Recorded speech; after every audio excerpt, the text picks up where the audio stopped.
To take advantage of all the features in Cubase, you should know how you can customize the application.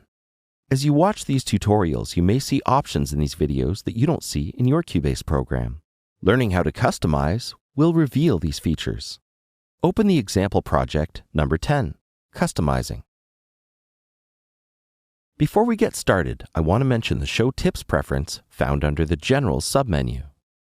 When this is activated and you position the pointer over an icon or button, a tooltip will be displayed letting you know what the icon or button does. Okay, now let's begin with the Transport panel. When you right-click on the Transport panel, you can choose what you want to be displayed. Let's get rid of the jog and scrub dials. Now let's get rid of the markers. You can choose to see all the options, or you can pick Cubase's default options. We have a few presets here to pick from, just the transport buttons or the buttons and the time display. Let's switch it back to default and choose Setup. In this window, you can pick which items are visible or which ones are hidden.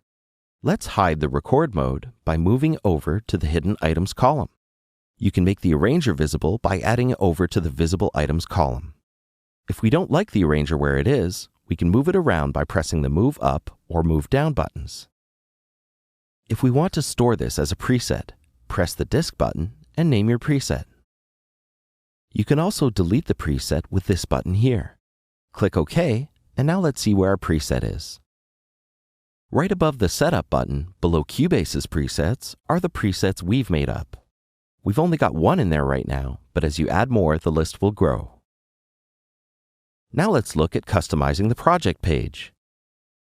You can do all of the same things we did with the Transport panel.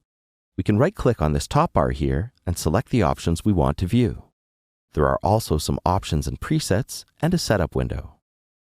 Remember, you can change the order that they appear in with the Move Up and Down buttons. Once again, this is the same as the Transport panel. The Sample Editor, the Audio Part Editor, the Key Editor, the Tempo Track, the Score Editor, just about every single window in Cubase can be customized to your liking. See how when we move the track window to make it bigger, the buttons move? What if we don't like this? Or what if we want to make the name window longer?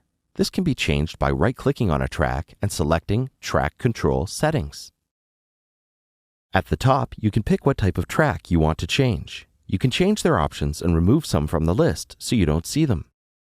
You can change their order with the Move Up and Move Down button and even group them. When you group buttons together, they stay together. Let's look at the Record Enable and the Monitor button.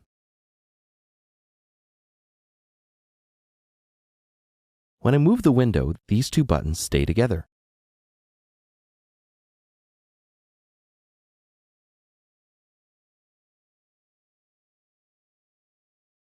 This is because I've selected these two with the Control or Shift keys on the PC and Control or Command on the Mac and pressed Group. Their group number appears here. These are a part of Group 1, these ones to Group 2, etc. If you want all of your buttons on top of each other in groups, then uncheck Wrap Controls.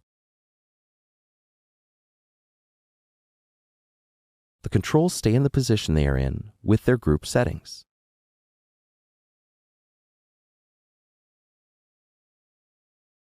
And this is with Wrap Controls turned on. See how the controls adjust and respace as I resize the window? The name for this track happens to be What a Great Bassline. See how the name gets cut off? We can make this bigger by increasing this value here. Let's put it to 150 and press OK. Now the name is no longer cut off. There are quite a few customizable features in Cubase, but I'm only going to show you one more in this chapter. Make your way to the Preferences, and at the top left of the window, you'll see Appearance. The General tab allows you to change the saturation, contrast, and the brightness of Cubase. Even though you only see the mixer here as an example, this affects all of Cubase.